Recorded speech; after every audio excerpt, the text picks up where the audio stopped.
sekali-kali tidak mau bermegah selain dalam salib Tuhan kita Yesus Kristus. Sebab olehnya dunia telah disalibkan bagiku, dan aku bagi dunia. Haleluya, haleluya, haleluya.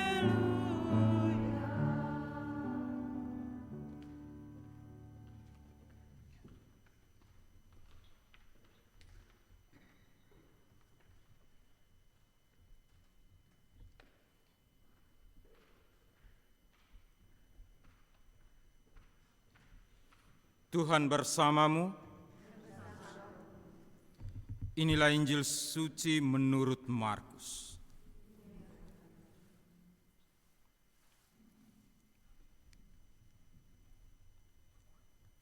Kemudian Yesus beserta murid-muridnya berangkat ke kampung-kampung di sekitar Kaisarea Filipi. Di tengah jalan ia bertanya kepada murid-muridnya. Katanya, "Kata orang, siapakah aku ini?" Jawab mereka, "Ada yang mengatakan Yohanes Pembaptis, ada juga yang mengatakan Elia, ada pula yang mengatakan seorang dari para nabi." Ia bertanya kepada mereka, "Tetapi apa katamu, siapakah aku ini?" Maka jawab Petrus, "Engkau adalah Mesias." Lalu Yesus melarang mereka dengan keras supaya jangan memberitahukan kepada siapapun tentang Dia. Kemudian mulailah Yesus mengajarkan kepada mereka bahwa Anak Manusia harus menanggung banyak penderitaan dan ditolak oleh tua-tua, imam-imam kepala, dan ahli-ahli Taurat, lalu dibunuh dan bangkit sesudah 3 hari. Hal ini dikatakannya dengan terus terang, tetapi Petrus menarik Yesus ke samping dan menegur dia. Maka berpalinglah Yesus dan sambil memandang murid-muridnya, ia memarahi Petrus, katanya, "Enyalah iblis, sebab engkau bukan memikirkan apa yang dipikirkan Allah, melainkan apa yang dipikirkan manusia." Lalu Yesus memanggil orang banyak dan murid-muridnya dan berkata kepada mereka, "Setiap orang yang mau mengikuti aku, ia harus menyangkal dirinya, memikul salibnya, dan mengikut aku. Karena siapa yang mau menyelamatkan nyawanya, ia akan kehilangan nyawanya. Tetapi barang siapa kehilangan nyawanya karena aku dan karena Injil, ia akan menyelamatkannya." Demikianlah sabda Tuhan. Terpujilah Kristus.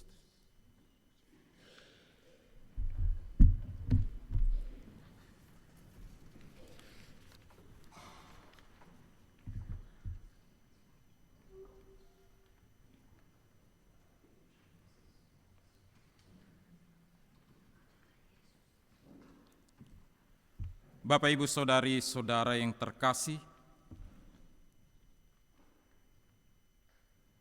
kita semua sadar bahwa kehidupan kita di dunia ini seringkali menghadirkan tantangan yang tampaknya di luar kendali setiap kita. Tuntutan pekerjaan, tekanan sosial, masalah keluarga, dan ketidakpastian masa depan bisa membuat kita merasa terpuruk. Lalu kita mungkin pernah bertanya, di mana Tuhan saat kami menghadapi semua ini?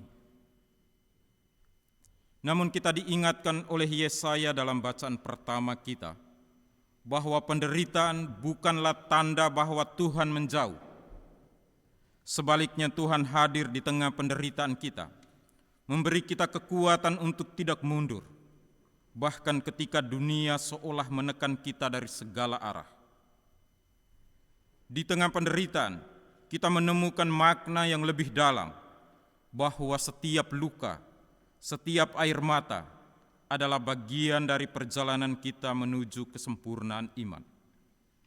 Tuhan ada di sini, di tengah segala kesulitan kita, siap membela kita seperti yang telah Ia lakukan kepada Yesaya.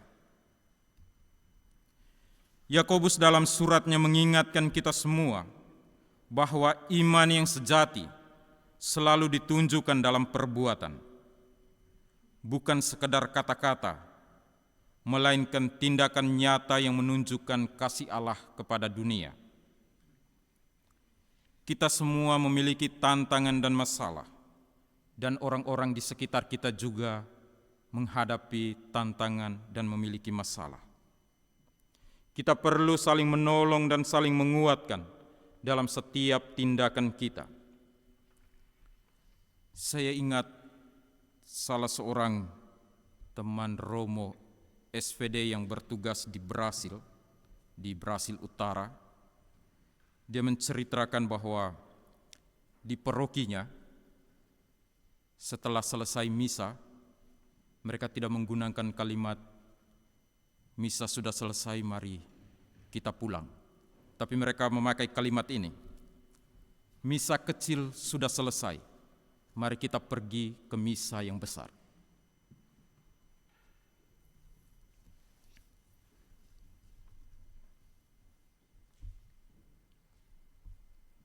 Kita bisa lihat betapa banyak orang di sekitar kita yang merindukan tangan kasih Tuhan, yang merindukan kehadiran dan bantuan kita. Kita tidak boleh hanya berhenti pada doa-doa, tetapi harus ada tindakan kasih.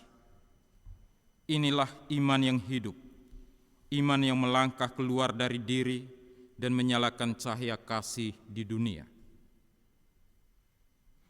Kita semua dipanggil untuk meneladani Yesus yang selalu berbuat kasih bagi sesama.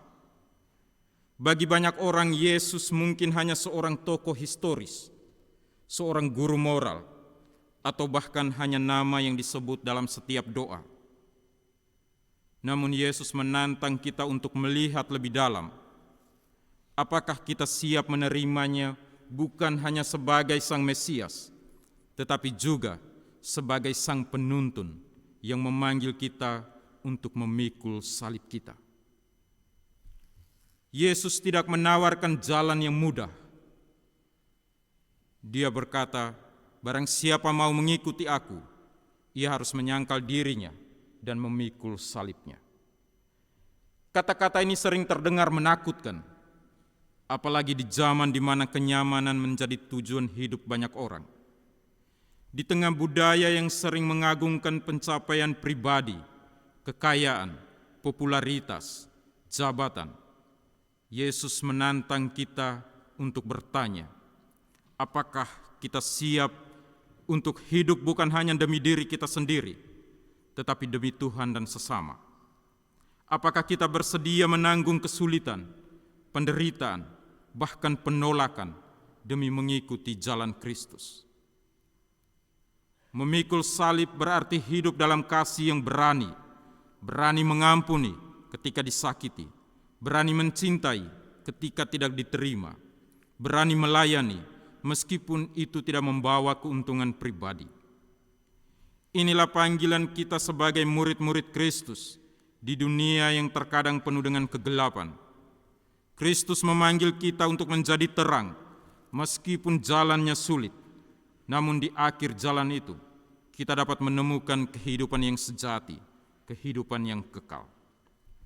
Bapak, Ibu, Saudari-saudara yang terkasih, melalui bacaan-bacaan kita hari ini, kita diajak untuk menempuh perjalanan iman yang teguh, yang diwujudkan dalam kasih yang nyata, dan diperkuat dengan keberanian untuk memikul salib kita masing-masing. Hidup kita meskipun penuh tantangan, adalah sebuah panggilan untuk terus berjuang, tidak mau menyerah, dan untuk menunjukkan bahwa iman kita hidup dalam setiap tindakan kasih yang kita lakukan. Semoga kita semua diberi kekuatan untuk mengikuti teladan Kristus yang tidak hanya mengajarkan kita untuk percaya, tetapi juga untuk mencintai dengan segenap hati, meskipun itu berarti kita siap untuk memikul salib kita setiap hari. Tuhan memberkati. Amin.